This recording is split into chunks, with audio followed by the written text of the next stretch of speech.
Bonjour, voici le tirage quotidien sur le jeudi 23 février. Demain, la lune en bélier est sextile à Mars en Gémeaux, ainsi qu'à Mercure en Verseau. Elle active donc le trigone Mercure-Mars d'aujourd'hui. Cela veut dire que si nous nous lançons dans quelque chose aujourd'hui avec conviction, c'est-à-dire quelque chose d'aligné avec ce que nous sommes, avec ce que nous désirons, nous poursuivons sans doute les mêmes objectifs, nous agirons dans la lignée, si je puis dire, demain. En fait, ça me rend assez curieuse de la suite. Parce que, comme toujours, quand on a la Lune qui vient souligner un transit, émotionnellement, on s'aligne sur ce transit. Et avec un sextile, peut-être que aujourd'hui nous n'arrivons pas à tirer profit de ce qu'amène le trigone, mais que demain, émotionnellement, nous sommes prêts à franchir le pas que nous ne sommes pas capables de faire aujourd'hui. Appel de la grue qui danse. La grue qui danse évolue dans les eaux et les marécages avec grâce et élégance. Sa danse nuptiale est faite d'un beau mouvement fluide. Parfois, les flux astraux de votre vie émotionnelle stagnent et ont besoin de mouvements salvateurs, de la beauté et de la grâce de la grue qui danse.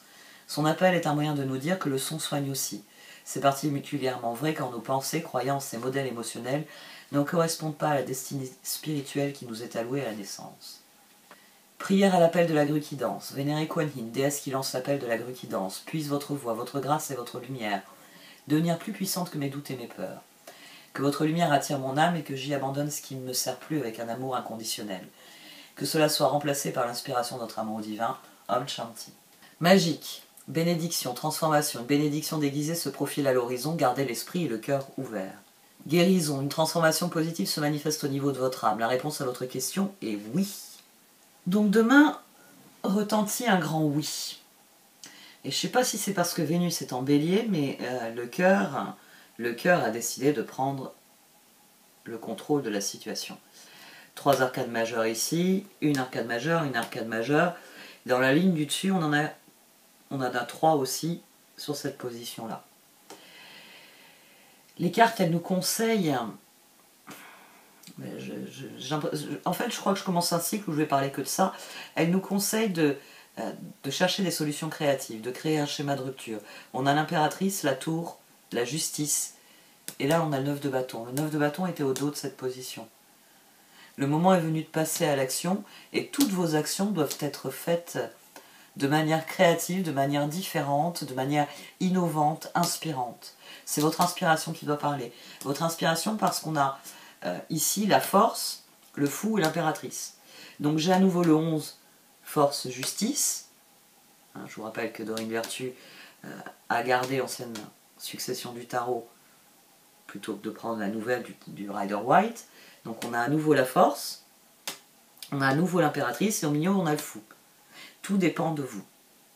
Tout dépend, 9 de bâton, de vos efforts. Chevalier de pentacle, 8 de bâton, 3 de bâton. La mise en œuvre de projet va dépendre de votre détermination.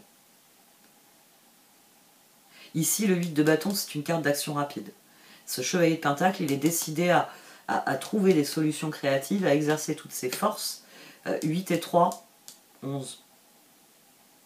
Donc, il n'est question que de ça demain. Il faut adopter une nouvelle devise. Force et courage. Vous voyez ? C'est une devise qui a de la gueule. Et ben c'est ça qu'il s'agit. Force, courage. On peut y rajouter créativité. Plus vous allez faire des ponts entre les choses, les informations, les ressources, les besoins, les envies, les possibilités, les opportunités, les projets, et mieux ça va se passer. Toutefois, ce 8 de bâton, c'est aussi de la communication. C'est aussi de la communication parce que la boussole au niveau du cœur, elle est très claire. On a 4 d'épée, on a l'étoile, on a le 2 de bâton.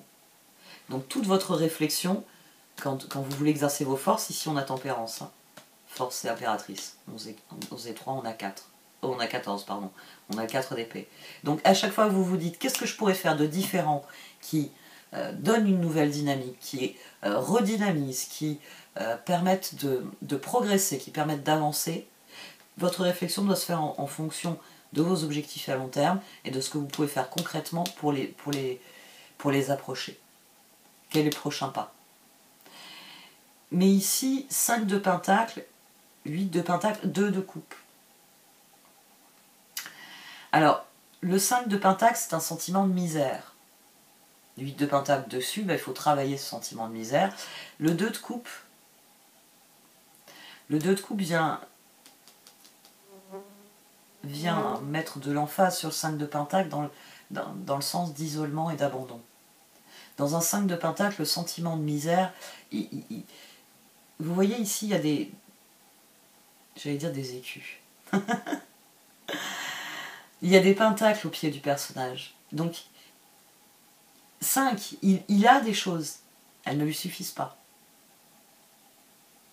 Et bien souvent, dans cette carte, on vous dit ce sentiment d'être misérable, c'est parce qu'on se sent seul, on se sent abandonné, parce qu'on a l'impression que ce qu'on a ne nous suffira pas à aller là où on veut.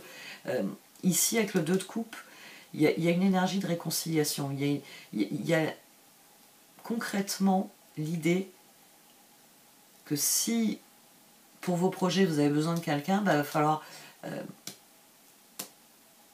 falloir y travailler. On a la roue ici. Il va falloir, vous, 13 transformations. Il va falloir vous engager. Alors, le 2 de coupe, c'est une carte d'engagement, de promesse, de nouveau départ. Mais ici, comme c'est en miroir du 5 de pentacle, et de votre réflexion pour comment matérialiser mes rêves, il est possible que ce soit simplement le début d'une nouvelle phase dans votre rapport à votre environnement. Que les cartes, elles vous disent, commence déjà par cultiver l'équilibre en travaillant sur les relations où ça ne fonctionne pas. Les relations qui sont déjà là. Les amis, les proches, les personnes qui sont déjà là. Ici, on a le 10 de coupe, la reine d'épée et l'ermite. De toute façon, c'est vous qui êtes au centre de tout ici. Il faut que quand vous preniez une décision... Alors, 10 de coupe, c'est le bien-être avec les autres. C'est au-delà du bien-être propre, personnel qu'on a dans un 9 de coupe. C'est comme l'épanouissement dans le 9 de pentacle, et le 10 de pentacle, c'est la concrétisation qui se répercute, qui bénéficie, qui est visible par l'entourage. Le 10 de coupe, c'est le même mécanisme. C'est-à-dire que c'est au-delà de ce que l'on éprouve soi. On l'éprouve avec d'autres. On a ensuite la reine d'épée. Si on a bien une qui est professionnelle des décisions, c'est elle. C'est elle qui tranche, c'est elle qui décide. Ici, elle est sur la tour. Donc, il faut réellement, et c'est ce que vient dire l'ermite, que quand vous prenez une décision, quand vous considérez quelque chose aussi, ça peut être tout simplement réfléchir à quelque chose avec les épées, il y ait ce sentiment que les choses vont être à leur place. C'est au-delà du sentiment d'évidence. Ici, c'est plus une notion de justesse. De faire ce qui est juste. C'est au-delà de l'évidence. L'évidence, à la rigueur, elle est ici. L'évidence, elle est ici. Là, c'est le moment où je sais ce que je veux, je sais comment l'avoir, qu'est-ce qui est juste entre les deux. Qu'est-ce que je peux faire et que je ne peux pas faire concrètement dans le comment faire les choses. Impératrice, tour, justice, 9 de bâton, je vous l'ai dit d'emblée. C'est un nouveau départ, et plus vous serez conscient que on attire ce à quoi on dédie notre attention, et plus vous pourrez faire des choix alignés. Je veux attirer des choses dans ce domaine, donc c'est ce domaine-là que je vais travailler. Ce domaine-là, j'ai plus envie de trucs là-dedans. Donc, gardez à l'esprit l'exemple que je prends souvent, la maison de la vie. Si vous avez envie que votre chambre, votre salon, votre cuisine change de visage, qu'est-ce que vous foutez dans la salle de bain? Occupez-vous de la pièce où vous voulez que ça change, que ça évolue. Ne fuyez pas en vous disant « Oh, je vais d'abord faire un petit coup de ménage par là ». Non, affrontez vraiment ce qu'il faut affronter ici. C'est important, ça aussi. La tour. Il faut réellement prendre... C'est à vous... bon, je vais vous ennuyer avec ça. Hein. C'est à vous de créer le schéma de rupture. C'est à vous de dire, il y a avant ma décision et il y a maintenant. les décisions que je mets en œuvre. Maintenant, concrètement, les choses que je fais. Et forcément, ça va créer une nouvelle dynamique dans les relations. Parce qu'on a quand même ce 2 de couple là au milieu.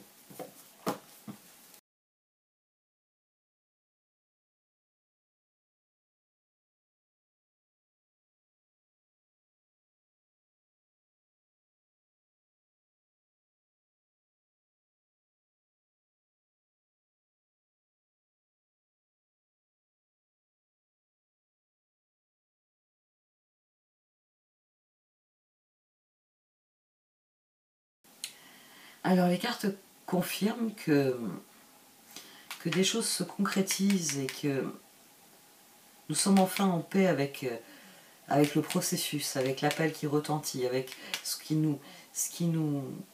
nous attend. Parce que nous sommes désormais conscients que nous avons toutes les ressources et qu'il nous appartient de les utiliser, de les mettre en œuvre pour atteindre nos objectifs. Il y a réellement une guérison, il y a réellement un alignement ici. On a cessé de chercher des réponses, on les a trouvées. On les a trouvées et c'est ce qui va nous permettre d'aborder de manière positive cette nouvelle dynamique. Nos rêves doivent être la base de nos actions. Et le renouveau que ça provoque, si vous créez un schéma de rupture, il y a des choses qui vont venir à vous tout naturellement. Le fait de changer le visage de la situation va vous apporter des coups de pouce, littéralement. Le plus compliqué, c'est sans doute ici. Puisqu'on a à nouveau, là à nouveau, dans l'action nécessaire au progrès, on a une carte qui vient répondre aux 2 de coupe.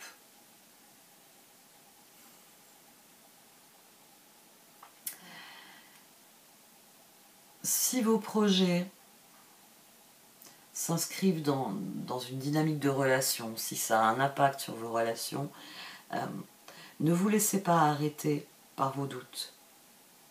Efforcez-vous d'être le plus honnête et le plus loyal. Si le 8 de bâton ici c'est de la communication, soyez honnête sur vos projets. Ne dites pas à quelqu'un qui vous dit « j'ai envie de partir au sud », ne commencez pas à lui dire « ah ben ça tombe bien, c'est la direction que j'y vais, enfin moi je vais plus vers le sud-est ». Non, dites-lui la vérité si vous avez décidé d'aller à l'est. N'essayez pas ici de tromper votre monde. Hein. L'honnêteté est importante d'abord vis-à-vis de vous-même, vis-à-vis de ce que vous êtes et de ce que vous désirez, parce que c'est ainsi que vous saurez comment, très clairement. Et puis surtout, si vous voulez des coups de pouce, plus vous allez être honnête sur les occasions que vous voulez saisir, et plus il y a des personnes là, Loyal Heart est sur Poised. Donc si vous vous mettez en route, et qu'il y a des personnes qui viennent vous taper au carreau en disant « Coucou, j'ai vu que tu es allé dans le sud, on fait la route ensemble, je peux t'apporter telle et telle ressource, leg up ». Il y a vraiment ici une dynamique 2 de coupe, il y a le début de quelque chose. Il y a le début de quelque chose. C'est à vous ensuite de rester aligné. Que ce soit co-create ou deep knowing, c'est à vous de rester aligné. Mais manifestement, vous avez de nouvelles ressources et vous pouvez faire du tri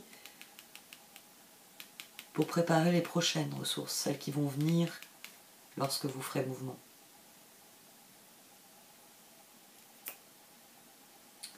Parfait.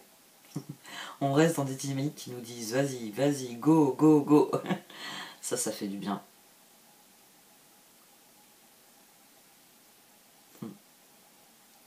Allez, j'arrête là.